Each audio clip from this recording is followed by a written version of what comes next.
Davita wakatambao kusvika maila popota Miriam ndokuimbao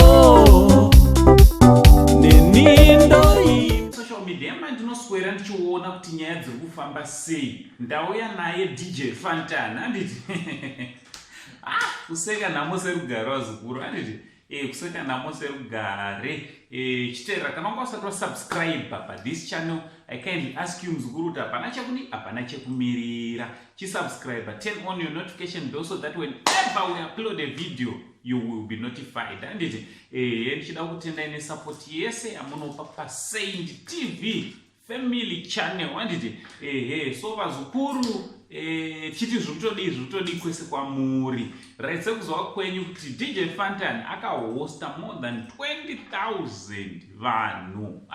DJ Fantani chibaba panyaya dzeentertainment pambara ayo haakabata mukomana handiti pavo pamaflats apo akahosta more than 20,000 pacrossover yekuti 2020 to 2021 handiti but hazvinozonatsofamba zvakanaka vazukuru nekuti panenge pari kunzi paitotyorwa mutemo. Sekuzva kwenyu kuti COVID-19 ichiripo vazukuru ende yatonyanyisa kuwedzera, so nemitemo social distancing nenyaya yemamaski vazukuru zvirikuratidza kuti vakaorganiza mutambo uyu ari DJ Fantani nevamwe vake zviri kuratidza kuti zvone pakatotyorwa mutemo handiti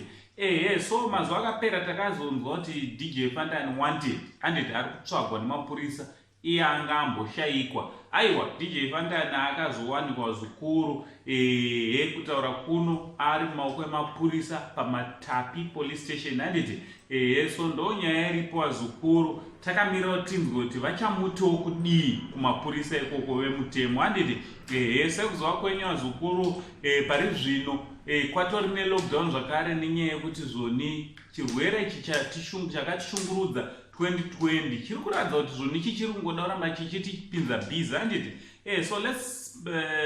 ngatigarei tiri safe wazukuru, tipfekawo maface mask edu handiti tapfeka maface mask topracticewo social distancing handiti amene 2 meters here kubva pamunhu 2 meters kuti unge uri safe kana utomirira kure chaiko nekuti chirwere ichi chiri kwazukuru ende chiri kutenderera. So ndo zvatangoti tizokuupdatai pazuva ranhasi kuti aiwa DJ Fantani anga achinzi mhanya DJ Fantani mhanya, aiwa amhanya asi haana kumhanya kusvika kure nekuti azosvika paazopinda mumaoko emapurisa. Tichange tichikuupdatai panyaya dzachiona kuti zviri kufamba sei uye mhosva yake iri papi uye zviri kunzi kudii mumainvestigations dzaakuitwa nemapurisa naUncle Saint, the only Zimbabwean uncle, sekuru Zimbabwe, but atichi much love.